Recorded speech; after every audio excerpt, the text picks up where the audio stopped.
안녕하세요. 절대갑TV의 명품 PD 한PD입니다. 최근에 이제 아버지 상을 치렀지 않습니까? 자, 아버지 상을 치른 이후에 많은 생각을 좀 했어요. 이 세상에서 업보를 쌓으면 안 된다. 남에게 폐를 끼치면 안 된다.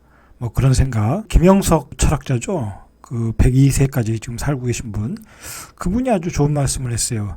우리가 살아가는데 나를 위해서 산 거는 남은 게 없다고 그래요. 이 102세까지 살은 철학자가 하는 얘기가 나를 위해서 지금까지 살았던 건 남은 게 없더라. 그럼 남을 위해서 살았던 게 남는 게 있더라 하는 거예요. 아주 그 의미심장한 얘기 같아요. 아버님이 이제 돌아가시고 난 다음에 여러 가지 생각을 해보니까 결국 사람이라는 것은 그 분이 남긴 흔적들이 중요한 것 같아요.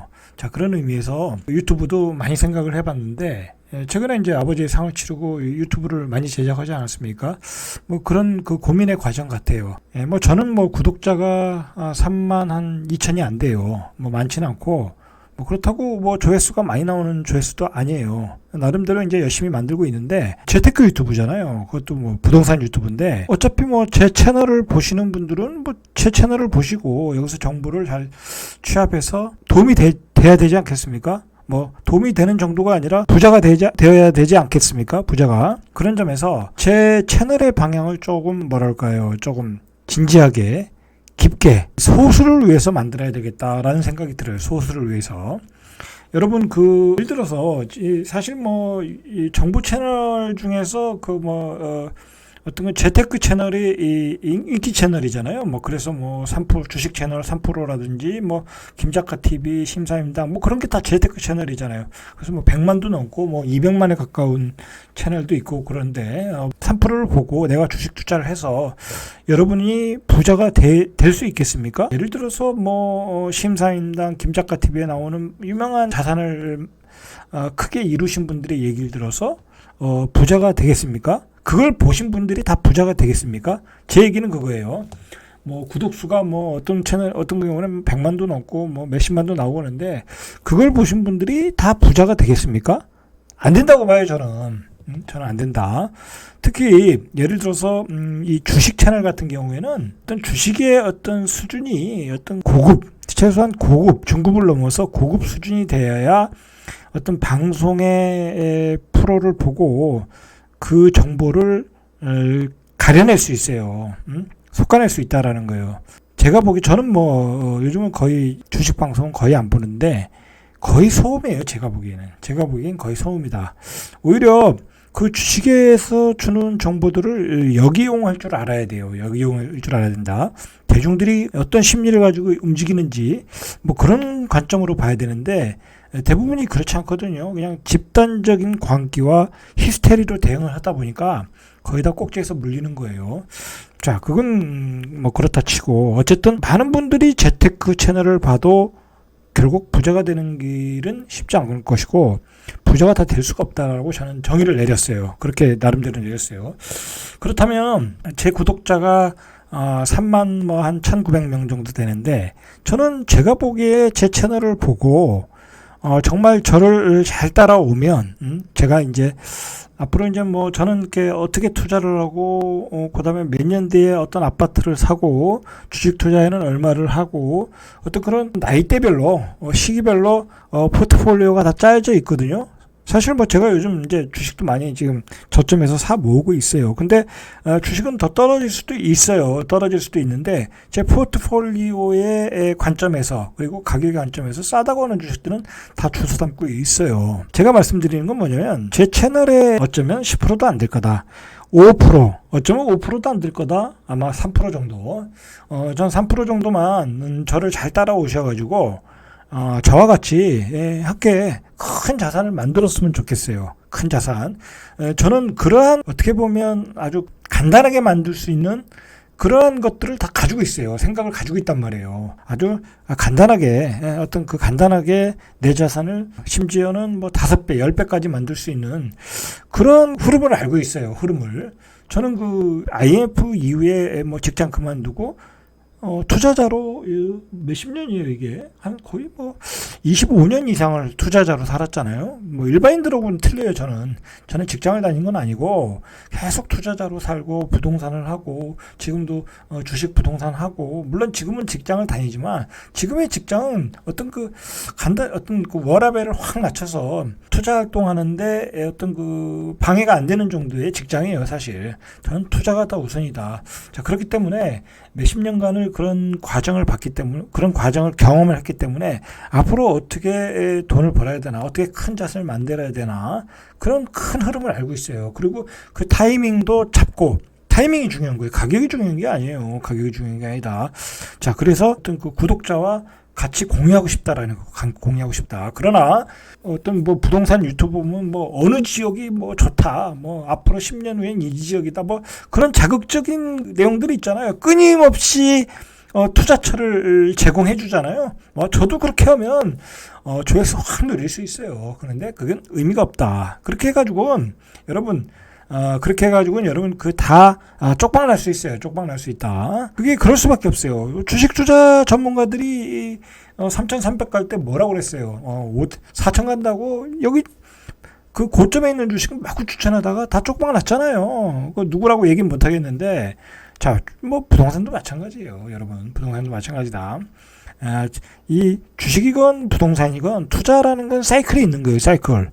그 사이클에서 쉬어줘야 될 땐 쉬어주고, 물건을 축소할 때는 축소해주고, 그리고 내가 현금화할 때는 현금화해야 되는 거예요. 현금은 기회거든요. 지금 그리고 만약 현금화했다면 지금 좋은 데 살 때 많잖아요. 예를 들어서 어디라고 얘기는 못하지만 살 게 있어요. 분명히 살 게 있다. 그러니까 어떤 또 다른 기회를 위해서, 또 다른 큰 자산을 만들기 위해서 후퇴도 다른 거예요. 자, 그런 관점에서 제 채널의 구독자들, 저는 뭐 3% 정도만 저를 잘 따라와서 그게 인연이 돼가지고 뭐 나중에 저와 또 오프라인 만남을 통해서 뭐 제가 어느 타임에 어느 걸 사야 된다, 뭐 그런 것들은 제가 이 방송에서는 얘기 못해요. 그런 얘기는. 그러면은 나중에 오프라인 모임을 통해서 기회가 있을 것이다 라고 저는 생각을 해요. 그런 점에서 저는 뭐 소수의 그 핵심 독자, 요즘 뭐 정치계에서 윤핵관이라고 있잖아요. 저는 저 한 PD를 따르는 소수의 그런 그 구독자들만 끌고 가야 되겠다. 자, 그런 점에서 제 프로그램을 그런 곳에 포인트를 맞춰야 될 것 같아요. 제가 구독자 조회수 그런 건 의미가 없다라고 생각을 해요. 그래서 제가 이제 그동안에 이제 부동산 얘기를 주로 했고, 가끔 이제 주식시장에 어떤 변곡점이 오면 주식시장 얘기를 했거든요. 주식 얘기도 많이 할 것이고, 부동산 얘기는 꾸준히 할 것이고요. 그리고 뭐 계속 부동산 얘기만 할 수가 없어요. 부동산에 어떤 중요한 변화가 있을 때만 얘기하는 거지, 끊임없이 쓸데없는 소음들을 확대 재생산할 필요는 없다라고 저는 생각을 해요. 그리고 세상 돌아가는 흐름, 세상이 지금 급격하게 돌아가고 있거든요. 지금 뒤에서 이야기하겠지만, 지금 세상이 아프가니스탄 전쟁 이후에 미국의 패권이 약간 그 약점을 보이면서 지금 러시아가 치고 나왔잖아요. 새로운 신냉전의 30년이 시작됐다고 전문가들이 이야기하고 있어요. 자, 이거 중요한 얘기거든요. 그런 세상의 흐름, 정치, 그다음에 한국 어떤 권력의 구조, 한국 지금 우리나라 권력도 지금 윤석열 당선자가 되면서 지금 신당 창당 얘기까지 나오고 있잖아요. 이 권력의 구조가 지금 바뀌고 있어요. 그럼 복잡계, 우리가 이 세상을 복잡계로 봐야 된다.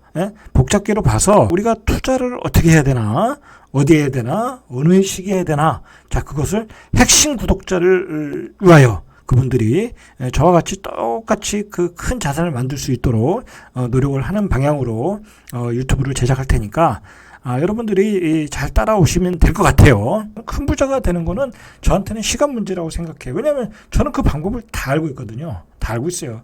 이 마음의 수련만 달려있는 거예요. 마음의 수련. 인내하고 기다리고 어떤 시기가 되면 그냥 들어가면 되는 거예요. 시기가 되면. 자, 그런 것들을 우리가 이해하기 위해서는 우리가 세상을 좀 이해할 필요가 있다. 자, 여러분 지금 굉장히 어렵잖아요. 코로나 때문에. 근데 지금 세상의 변화가, 급격한 변화는 우리가 2020년도 2년 전에 바로 코로나에서 시작됐어요. 자, 그 전에 중국과 미국 간의 패권 전쟁이 있었는데 그 패권 전쟁을 본격화시킨 게 바로 중국의 코로나예요. 코로나. 이거 얼마나 중국이 믿겠어요. 미국 입장에서는. 그렇지 않겠습니까? 안 그래도 미운 놈인데 거기다가 그냥 전염병을 퍼뜨리는 그런 발생국가가 돼버렸으니까 얼마나 믿겠어요. 자, 그러면서 중국과 미국의 어떤 패권 전쟁의 어떤 트리거가 됐다. 본격화됐다는 거, 불을 저질렀다라는 거예요. 자, 그런 와중에서 이 아프가니스탄이 전쟁이 바이든이 실수했잖아요. 그 미국의 너무 약한 모습을 보여준 거야. 세상에 아프가니스탄에서 뭐 쫓겨나는 그 모습, 그 얼마나 뭐라 그럴까요? 그 궁상맞은 모습이었잖아요. 자, 그런 모습을 보여주면서 이거 미국도 별거 아니네. 자, 그렇게 돼버린 거예요. 그래서 바이든의 인기가 떨어졌다. 자, 그런 와중에 치고 나온 게 러시아의 영토 전쟁, 우크라이나 전쟁인 거예요. 자, 이라크 전쟁을 통해서 중동을 잡았잖아요, 미국이. 그러면서 그 미국의 부시 대통령 이후로 어떤 미국의 패권이 강력한 패권을 유지했어. 중국의 경제 성장이 나오면서 중국과 어떤 경제 패권을 가지고 다투었잖아요. 자, 그런 와중에 미국의 패권이 무너지는 사건이 무너졌다기보다는 약점을 보인 사건이 아프가니스탄이고, 바로 그 약점을 틈타고 우크라이나를 침공하면서 어떤 그 신냉전의 시대에 러시아는 그 예전에 자기 영토라고 주장을 하면서 우크라이나를 침공했잖아요. 자, 그리고 뭐 들어가서는 그냥 그 뭐 국민투표해가지고 주민투표해가지고 바로 병합시킨다고 그러잖아요. 자, 지금 중국이 어떻게 대만을 침공하겠다고 위협하고 있잖아요. 자, 그러면 우리는 중국과 러시아와 그리고 북한을 경계로 두고 있어요. 이 적국의 새 적국을 경계로 두고 있다라는 거야. 이 무시무시한 어떤 그 비상식의 나라들의 적국에 두고 있다라는 거야. 자, 이런 점에서 우리는 이런 신냉전의 어떤 프레임 속에서 앞으로 30년을 살아야 된다는 거야. 그러니까 한반도 상황도 녹록치 않다라는 거야. 녹록치 않다. 이거 심각하게 생각해야 되는 거예요. 그 러시아의 우크라이나 그 전쟁을 보면 그게 상상을 할 수 있어요. 그냥 아파트에다 대고 포를 쏘고 피난 가는 주민들에게 포를 쏘고, 어떻게 보면 옛날에 자국의 국민들인데 그럴 수가 있냐 이거예요. 그럴 수가 있냐. 자, 이렇게 상상 초월한 전쟁이 일어난다. 자, 우리는 그런 적국에 쌓여 있다라는 거예요. 우리도 이런 신냉전 속에서 변화가 있을 수 있다라는 거예요. 변화가 있을 수 있다. 정신 차려야 되는 거예요, 지금, 사실은. 지금은 이렇게 미중로의 어떤 삼국지 패권 전쟁이 시작된 것 같아요. 예전에는 미국이 패권을 잡으니까 조용히 살았는데, 중국의 경제 성장이 급격하게 되니까 중국한테 경제 1위를 내줄 수 있다고 생각하니까 미국이 중국의 경제를 누르기 시작했고, 러시아는 자원을 가지고 또 세계를 협박하고, 그리고 옆에 있는 약한 나라를 침범하면서 자신의 어떤 주도권 경쟁에 뛰어들었고, 이렇게 삼국의 패권 전쟁이 결국은 다른 옆에 있는 나라에 결국 영향을 끼칠 수밖에 없다라는 거야.